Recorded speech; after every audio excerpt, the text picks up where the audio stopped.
श्री सीताराम। भक्ति तथा ज्ञान के प्रकाशक आचार्य भाग 2 श्री अगस्त जी। भक्तों, महर्षि अगस्त वेदों के मंत्र दृष्टा ऋषि हैं। इनकी उत्पत्ति के संबंध में अलग अलग कथाएं मिलती है। जैसे कि कहीं तो ये मित्रावरुण के द्वारा वशिष्ठ जी के साथ घड़े में पैदा हुए, ऐसी एक बात आती है। और कहीं पुलस्त्य जी की पत्नी हविर्भू के गर्भ से विश्रवा के साथ इनकी उत्पत्ति का वर्णन आता है। अब ये विश्रवा मुनि ही रावण के पिता थे। अब किसी ग्रंथ के अनुसार स्वयंभुव मनवंतर में पुलस्त्य तनय दत्तोली ही अगस्त ऋषि के नाम से प्रसिद्ध हुए। अब ये सभी बातें कल्प भेद के अनुसार ठीक उतरती है। इनके विशाल जीवन की समस्त घटनाओं का तो वर्णन नहीं किया जा सकता, लेकिन संक्षेप में 2-4 घटनाओं का उल्लेख किया जाता है। तो एक बार विंध्याचल पर्वत ने गगन पथगामी सूर्य का मार्ग रोक लिया।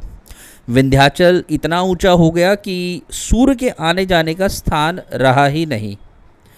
सूर्य महर्षि अगस्त के शरणागत हुए। अगस्त ने उन्हें आश्वासन दिया और स्वयं विंध्याचल के पास उपस्थित हुए। विंध्याचल ने बड़ी श्रद्धा भक्ति से उन्हें नमस्कार किया। महर्षि अगस्त ने कहा कि भैया, मुझे तीर्थों में पर्यटन करने के लिए दक्षिण दिशा में जाना आवश्यक है, परंतु तुम्हारी इतनी ऊंचाई लांघ कर जाना तो बहुत ही कठिन प्रतीत होता है, इसलिए मैं कैसे जाऊं? इनकी ये बात सुनते ही विंध्याचल उनके चरणों में लौट गया। बड़ी सुगमता से महर्षि अगस्त ने उसे पार करके कहा कि अब जब तक मैं ना लौटूं, तुम इसी प्रकार पड़े रहना। विंध्याचल ने बड़ी विनम्रता और प्रसन्नता के साथ उनकी आज्ञा शिरोधार्य की, और ऐसा कहा जाता है कि तब से महर्षि अगस्त लौटे ही नहीं और विंध्याचल उसी तरह से दंडवत पड़ा हुआ है। अगस्त ने जाकर उज्जैनी नगरी के शूलेश्वर तीर्थ की पूर्व दिशा में एक कुंड के पास शिव जी की आराधना की। भगवान शिव ने प्रसन्न होकर उन्हें प्रत्यक्ष दर्शन दिया। आज भी भगवान शंकर की मूर्ति वहाँ अगस्तेश्वर नाम से प्रसिद्ध है। तो एक कथा और आती है जिसमें कि तो इस कथा में आपने देखा कि सूर्य भगवान स्वयं अगस्त ऋषि के चरणों में पड़ रहे हैं। विंध्याचल इतना विशाल हो गया था कि आप सोच सकते कि धरती से कोई पर्वत इतना विशाल हो जाए कि वो सूर्य तक का मार्ग अवरोधन कर दे, और वो भी स्वयं अगस्त ऋषि के चरणों में पड़ रहा और उनकी आज्ञा को शिरोधार्य किए हुए। तो आप अंदाज लगाइए कि अगस्त ऋषि कितने महान रहे होंगे। तो एक और कथा आती कि एक बार भ्रमण करते हुए महर्षि अगस्त ने देखा कि कुछ लोग कुएं में अपना मुंह नीचे की तरफ लटकाए हुए ऐसे ही वहाँ लटक रहे हैं। उनका मुंह नीचे की तरफ है, पैर ऊपर की तरफ है, और वो लटके हुए हैं कुएं में। उन्होंने पता लगाया तो मालूम चला ये तो उन्हीं के पितर हैं। उनके उद्धार का उपाय यही है कि अब अगस्त ऋषि कोई संतान उत्पन्न करे, ऐसा उन पितरों ने बताया। अब बिना ऐसे किए पितरों का कष्ट मिटाना तो असंभव था, इसलिए उन्होंने विदर्भ राज से पैदा हुई अपूर्व सुंदरी और परम पतिव्रता लोपामुद्रा को पत्नी के रूप में स्वीकार किया। उस समय 2 दैत्यों का बहुत ही उपद्रव मचा हुआ था, जिनका नाम था इलवल और वातापी। ये ऋषियों को अपने यहाँ निमंत्रण पे भेजते थे कि आप निमंत्रण देते थे कि आप मेरे यहाँ आइए। तो एक जो इसमें दैत्य था वातापी, वो तो भोजन बन जाता था, और जब ऋषि लोग खा पी चुके होते थे तो जो इलवल था वो बाहर से वातापी को बुलाता था। अब वातापी तो ऋषियों के पेट में था और वहाँ से पेट फाड़ करके वो निकल आता। इस तरह बहुत ही बड़ा ब्राह्मण संहार चल रहा था। अब भला महर्षि अगस्त्य इसे कैसे सहन कर सकते हैं। वो एक दिन इनके यहाँ अतिथि के रूप में उपस्थित हुए और फिर सदा सर्वदा के लिए वातापी को पचा गए। इस तरह से लोक का एक महान कल्याण हुआ। भक्तों, ये ऋषि मुनि संत सबके लिए कृपालु होते हैं, लेकिन कभी कभी जगत के उद्धार के लिए, जगत को से त्रास मिटाने के लिए, दैत्यों का त्रास मिटाने के लिए ऋषि मुनियों को भी संहार करना पड़ता है। तो अहिंसा बहुत अच्छी बात है, लेकिन समय आने पर हिंसा का आश्रय ऋषि मुनियों संतों ने लिया है। जब धरती की रक्षा की बात आए, मातृभूमि की रक्षा की बात आए, ब्राह्मणों के संहार की बात आए, ऋषियों की हत्या की बात आए, और जिस देश में ऐसा होता हो, यानी ब्राह्मण का संहार हो, ऋषि मुनियों का अपमान हो, या वो ना होते हो उस देश में, तो ये समझ लेना उस देश का बेड़ा गर्क बहुत जल्दी होने वाला है। एक और प्रसंग आया कि एक बार इंद्र ने वृत्रासुर को मार दिया, और उस समय एक दैत्य था जिसका नाम था कालेय। तो कालेय ने समुद्र का आश्रय लिया और ऋषि मुनियों का विनाश करना शुरू कर दिया। वो दैत्य दिन में तो समुद्र में रहता और रात में निकलकर पवित्र जंगलों में रहने वाले ऋषियों को खा जाता। उसे वशिष्ठ, च्यवन, भारद्वाज सभी के आश्रमों पर जा करके हजारों की संख्या में ऋषि मुनियों का भोजन किया हुआ था। अब देवताओं ने महर्षि अगस्त्य की शरण ग्रहण की, तब उनकी प्रार्थना और लोगों की व्यथा को सुनकर और हानि को देखकर उन्होंने अपने एक चुल्लू में, हथेली में सारे समुद्र को रखा और पी गए। तब देवताओं ने जाकर कुछ दैत्यों का वध किया और कुछ भागकर पाताल लोक में चले गए। एक बार ब्रह्म हत्या के कारण, इंद्र के स्थानाच्युत होने के कारण राजा नहुष इंद्र हुए थे। अब ये अलग प्रसंग है। अब इंद्र होने पर अधिकार के मद से मत होकर इन्होंने इंद्राणी को अपनी पत्नी बनाने की चेष्टा की। भक्तों, एक बात मैंने सुनी है कि इंद्र 100 वर्ष तक जीता है। 100 इंद्र बदलने पर भी के बाद एक इंद्राणी बदलती है, यानी इंद्राणी की आयु इंद्र से बहुत अधिक होती है। तो जब इंद्र ये हुए नहुष, तो इनको पद का मद हुआ और इन्होंने कहा, आओ इंद्राणी, मैं तुम्हें अपनी पत्नी बनाता हूँ। तो बृहस्पति की सम्मति से इंद्राणी ने एक ऐसी सवारी पर आने की बात कही जिस पर अब तक कोई सवारी नहीं हुआ। मदमत्त नहुष ने सवारी ढोने के लिए ऋषियों को ही बुलाया। उसने कहा, ऋषियों, वो सवारी को ऋषि मुनि ही ढोएंगे, तब तुम उस पर आना। उन्होंने ऋषियों को बुलाया। ऋषियों ने तो अपमान सम्मान का कुछ ख्याल किया नहीं। उन्होंने आए और उन्होंने सवारी जो थी उन्होंने जोत ली। अब जब सवारी पर चढ़कर नहुष जब चले, तब अतिशीघ्र पहुंचने के लिए हाथ में कोड़ा लेकर इन्होंने कहा, सर्प सर्प, मतलब जल्दी चलो। और ऐसा कहते हुए ब्राह्मणों को विताड़ित करने लगे, ऋषि मुनियों को विताड़ित करने लगे। ये बात अगस्त ऋषि देख रहे थे और उनसे भी वो देखी नहीं गई। वो इसके मूल में नहुष का जो अधः पतन जो होता है और ऋषियों का जो कष्ट होता है उसको देख रहे थे। उन्होंने नहुष को उसके पापों का उचित दंड दिया। उन्होंने शाप दिया कि उसे एक महाकाय सर्प बना दिया जाए और इस प्रकार समाज की मर्यादा सुदृढ़ रखी जाए, और धनमद और पदमद के कारण अंधे लोगों की आंखें उन्होंने खोल दी। भक्तों, ऐसा ही होता है जब कोई बहुत अधिक धनवान होकर या बहुत अधिक ऊंचे पद पर चढ़ के उसके मद में खो जाता है, तो खो जाने पर वो ये विचार नहीं करता है मैं कोई क्रिया सही कर रहा हूँ कि गलत कर रहा हूँ। अंदर से तो सबके एक आवाज़ आती है कि क्या ठीक है क्या गलत है, लेकिन गलत चीज़ों को नज़रअंदाज करके ऐसे जीव अंततोगत्वा अपने पतन को ही प्राप्त करते हैं। दोबारा उनको वैसा वीआईपी पद मिलेगा नहीं मिलेगा इसकी कोई गारंटी नहीं होती है। ना जाने वो कितने जन्मों तक भटकते रहे, शायद वो योनि भी मिले या ना मिले, इसकी भी कोई गारंटी नहीं होती है। इसलिए कभी भी दूसरों का अपमान करने से हमेशा बचना चाहिए। जब तक कि कोई बहुत बड़ी कोई बात ना हो गई हो।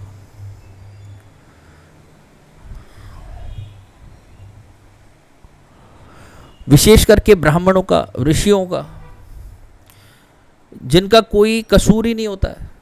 आज के समय में देख लो, एक समुदाय विशेष है, ये एक समुदाय क्या लगभग सभी समुदाय विशेषों में, क्या सभी समुदायों में ऐसा पाया गया, देखा जा रहा है कि बेकसूर जानवरों को मार देते हैं। तो इसका परिणाम तो यही होगा कि आगे जाके युद्ध होंगे, लोग मरेंगे, बहुत बड़ा नरसंहार होगा। और मूल में उसका कारण यही है कि आपने किसी बेकसूर को मारा है, आप भी किसी बिना वजह के आप मारे जाएंगे। इसलिए जहां तक बन सके किसी बेवजह बेकसूर को नहीं सताना चाहिए। हाँ, अगर कोई गलत है तो एक हद तक उसको सहन करो, उसके बाद तो मर्यादा को लांघना ही पड़ता है। श्रद्धेय स्वामी राम सुखदास जी ये कहा करते थे कि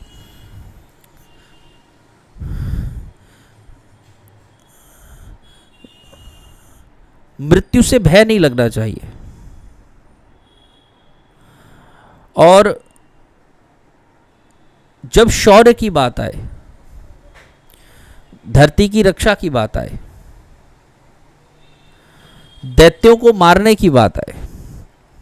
अब आजकल मॉडर्न ज़माने के दैत्य अलग अलग रूप धारण करके आते हैं, लगते मनुष्य जैसे हैं, काम उनके दैत्यों वाले होते हैं। तो उसमें भी पीठ नहीं दिखानी चाहिए, उसका डट के सामना करो, भले वीर गति प्राप्त हो जाए। अब इसका यह भी अर्थ नहीं है कि आप कानून आदि को अपने हाथ में लो। जो राइट प्रोटोकॉल है उसको बिल्कुल अप्रोच करो, और अगर जस्टिस नहीं मिल रहा है तो उस पर विचार करो कि उसके मूल में क्या है। आजकल का जुडिशियल सिस्टम और पॉलिटिकल सिस्टम दोनों ही वोटर्स की तरफ इंक्लाइंड होता है। यानी जुडिशरी और पॉलिटिक्स उन्हीं के फायदे की बात कर रही है जो उनको वोट्स देते हैं, पॉलिटिक्स में जो सत्ता को वोट्स देते हैं। जिनकी संख्या अधिक होगी उनके वोट ज्यादा होंगे। जब वोट ज्यादा होंगे उनकी सत्ता होगी, वो सत्ता में आकर के पहले ही अपने एग्जीक्यूटिव को और लेजिस्लेचर को साफ कह देंगे कि अमुक अमुक समुदाय को छूना मत। तो कई बार जिन शस्त्रों की आवश्यकता पड़ती है रणभूमि में, वो शस्त्र अलग होते हैं और रणभूमि भी अलग होती है। वर्तमान देश की परिस्थिति देखो तो यहां पर एक समुदाय विशेष एक संदेश देती है कि हम संतान को ऊपर वाले की देन मानते हैं। इस संदेश को कितने लोग समझ पाए? अगर इस संदेश को हिंदू आदि समझ सकते हैं, तो यहाँ उनके लिए जो रणभूमि है वो असल में उनके परिवार का एक्सपेंशन ही उनके लिए रणभूमि है। उनके शस्त्र, उनके बच्चे ही उनके शस्त्र और शास्त्र हैं। उनकी संख्या बल ही शस्त्र हो चुके हैं। जिसकी संख्या अधिक वही शस्त्रवान, वो बगैर शस्त्र के भी शस्त्रवान। जिसकी संख्या कम वो शस्त्र के साथ भी शस्त्रविहीन। तो अपने शस्त्रों को पहचानो, असली रणभूमि को पहचानो। और बहुत अच्छा और ऊंचा संदेश है। पोप, इटली के जो पोप थे और कई पोप पहले आए, वो भी ये कहते थे एबॉर्शंस नहीं करनी चाहिए, भ्रूण हत्या नहीं करनी चाहिए। मुसलमानों को देखो, वो भी ये कहते हैं कि संतान को नहीं मारो, पेट में आई संतान को बिल्कुल मत मारो। हिंदुओं की संख्या ही कम होती जा रही है और यही उनके पतन का मूल कारण है। कोई बांग्लादेश में हिंदूज के ऊपर अटैक करता है, कोई बंगाल में अटैक करता है। अब जब रिटेलिएशन नहीं होता है तो देखा देखी और देश भी आक्रामक हो जाते हैं।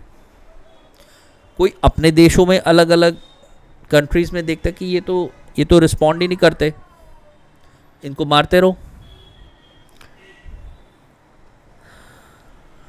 तो हिंदूज को रिटेलिएट करने के लिए पहले हिंदूज को अपनी संख्या बल बढ़ानी चाहिए। संख्या बल ही सही शस्त्र है। और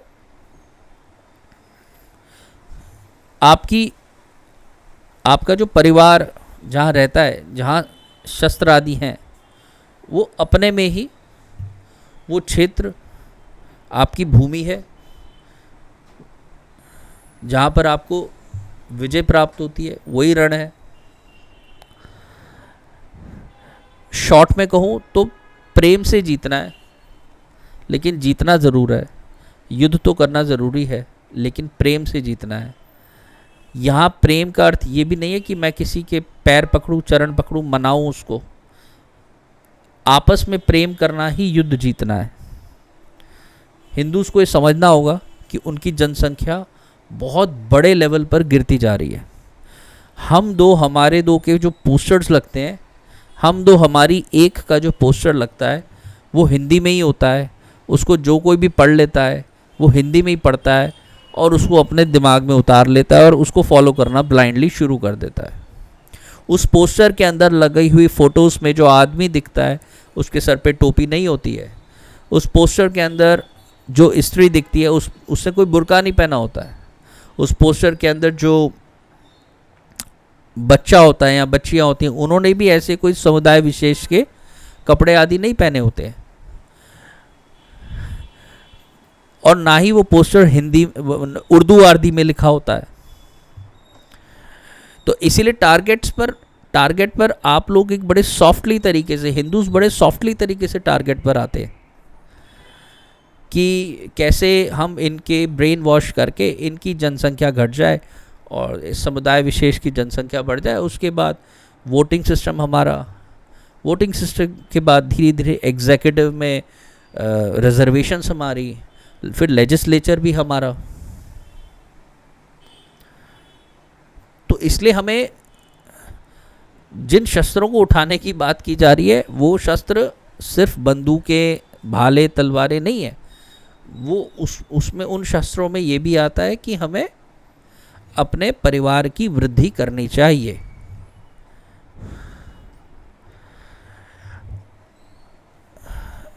एक बार भगवान श्री राम के वनगमन के समय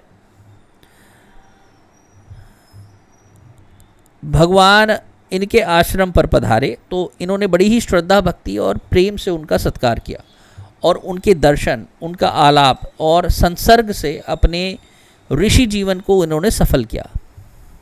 साथ ही ऋषि ने उन्हें कई प्रकार के शस्त्र अस्त्र दिखलाए और दिए और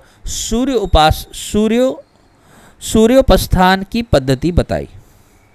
लंका के युद्ध में उनका उपयोग करके स्वयं भगवान श्री राम ने उनके महत्व की अभिवृद्धि की। प्रेम लक्षणा भक्ति के मूर्तिमान स्वरूप तथा भक्त सुतीक्ष्ण इन्हीं के शिष्य थे। उनकी तन्मयता और प्रेम के स्मरण से आज भी लोग भगवान की ओर अग्रसर होते हैं। लंका पर विजय प्राप्त करके भगवान श्री राम अयोध्या लौट आए और उनका राज्याभिषेक हुआ। तब महर्षि अगस्त्य वहाँ आए और उन्होंने भगवान श्री राम को अनेकों प्रकार की कथाएं सुनाई। वाल्मीकि रामायण के उत्तरकांड की अधिकांश कथाएं इन्हीं के द्वारा कही गई हैं और इन्होंने उपदेश और सत्संकल्प के द्वारा अनेकों का कल्याण किया है। इनके द्वारा रचित अगस्त संहिता नामक एक राम उपासना संबंधी ग्रंथ बहुत ही सुंदर और पढ़ने योग्य है। भक्तों, अगस्त्य और भगवान श्री राम का जो युद्ध कांड में एक बड़ा ही सुंदर संवाद आता है जो आपके हमारे जीवन में कहीं ना कहीं उपयोगी है, और वो है आदित्य हृदय स्तोत्र। इसके जहाँ तक मेरा अनुमान है करीब 38 या 40 श्लोक हैं और ये स्तोत्र सूर्य उपासना का बहुत उत्तम स्तोत्र है। किसी एस्ट्रोलॉजर ने यदि किसी जातक को कहा हो कि आपका सूर्य खराब है, आप अमुक अमुक उपाय करें, तो उसमें सर्वोत्तम है आदित्य हृदय स्तोत्र। सूर्य को तो जल चढ़ाना ही चाहिए और आदित्य हृदय स्तोत्र का पाठ करना चाहिए। आदित्य हृदय स्तोत्र स्वयं भगवान राम को अगस्त्य ऋषि ने सुनाया था और भगवान सूर्य प्रकट होकर के इंगित करते हैं कि ये समय आ गया है, अब आप रावण को मार दीजिए। ये स्तोत्र कितना ही पावरफुल था, आप सोच सकते हैं कि इसको श्रवण करने के बाद भगवान श्री राम ने रावण का वध किया था।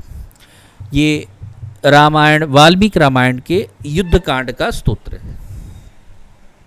भक्तों, अगर मेरे से वाणी में कुछ त्रुटि हो गई तो मैं क्षमा चाहूँगा और इसके साथ ही अब मैं अपनी वाणी को विश्राम दूंगा। तो अब तक 2 भागों में हमने श्री पुलह जी और श्री अगस्त्य जी का चरित्र श्रवण किया। अगले भाग में हम श्री पुलस्त्य जी का चरित्र श्रवण करेंगे। तब तक के लिए जय जय श्री सीताराम, जय जय श्री सीताराम।